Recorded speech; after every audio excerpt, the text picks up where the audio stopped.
Hello and welcome to Tavern Chat, the vidcast, the podcast, the daily trip down the OSR. So, today, first, before I delve into today's topic, because I'm going to be talking about intelligent swords, we shall see how that goes. I want to thank the community, Tiago Rome's family, the bundle that was funding the hospital bills that were incurred by Diego Roland's family when he was fighting COVID-19 in Brazil, and the health coverage wasn't covering the ICU cost. Uh, Tiago passed, um, leaving significant bills for the family. They were trying to raise, I think, 6,000 with the bundle. They raised nearly 13 before they closed the bundle funding period about 2 weeks early. And the reason why they did that is probably because of people like you who went and backed and supported this family in their time of need. And apparently the numbers were getting high enough that there was a concern that the Brazilian tax authorities would get involved, and I guess lest we get to the family. So they ended the funding early. But this is one of the many reasons why I'm very proud and excited to be a member of the OSR, of the gaming community at large, but of the OSR in particular, because no matter what some of those voices out there say, the OSR is a very tight, very giving, very sharing community. I am very proud of this community. And for the naysayers to go, it's not a community. It's just rules. It's just there's no community they can go fuck themselves. All right. It's a community. You should be proud of it too. You really should. And I am proud of all of you. Now, as a side note, in the discussion last night on Talking Crit, we somehow started talking about the horrible artwork for halflings in 5e. And listen, if you want to send horrible screenshots or pics of halfling artwork, maybe I'll put up a blog post with the horrible pictures that are afforded to me.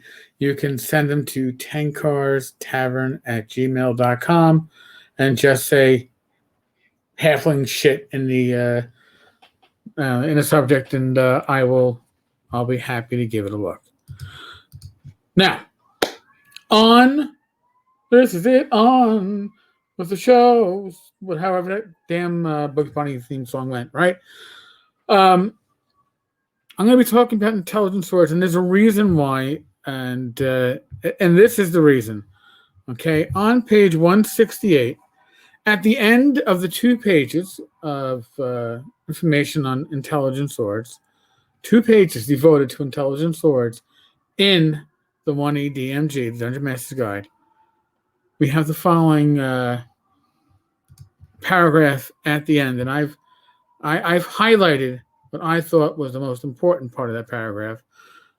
But most players will be unwilling to play swords with personalities as the personalities dictate.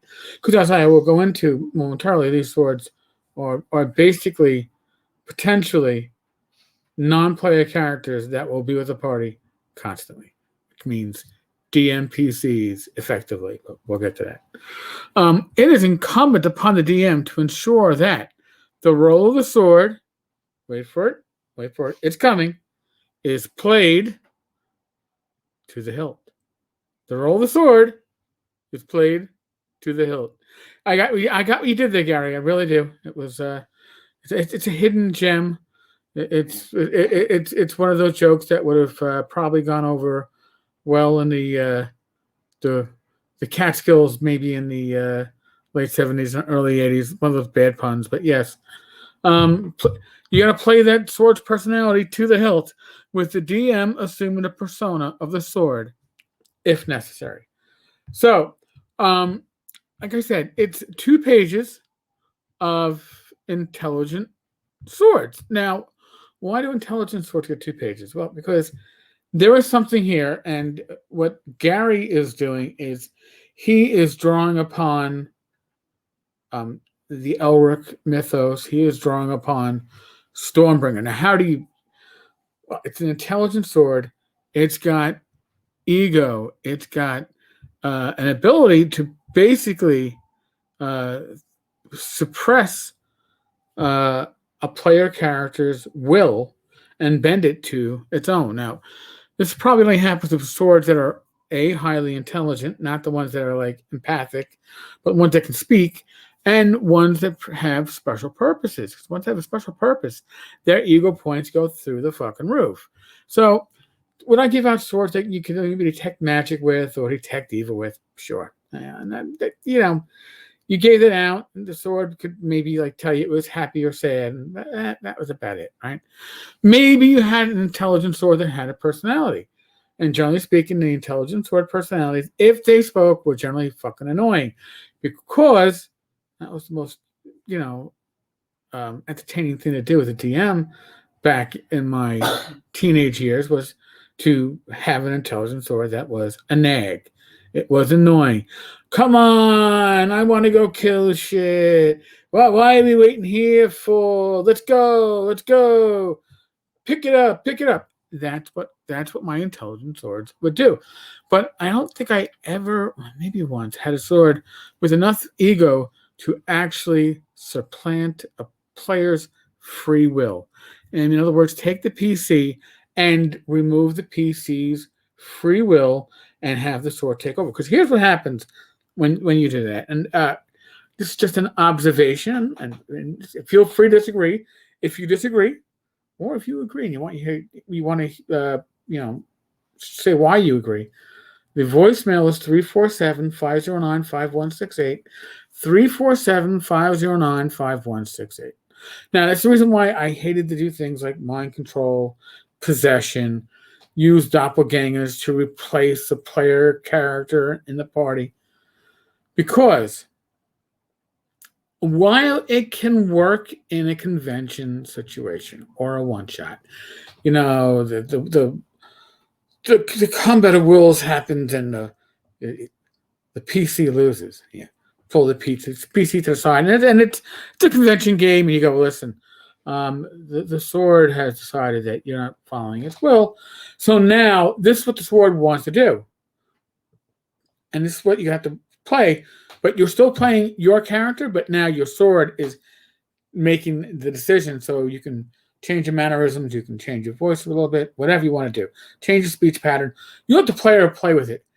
For a one-shot or a convention game, 9 out of 10 players are going to go, this is fucking cool. Excellent.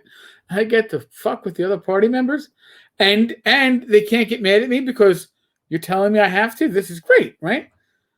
When you do this in a campaign, it's potentially game ending. All right, because now you have you've done irreparable harm to that player's character, what they see of their free will. Their free will is taken, right?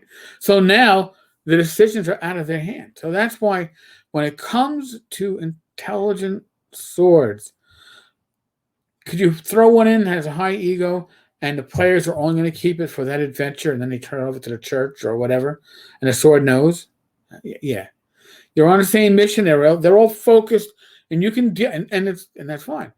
But if you have an intelligent sword that has an ego where it can take over a player character, you're asking to end your campaign early. I'm serious. But not only that, it's not only that problem.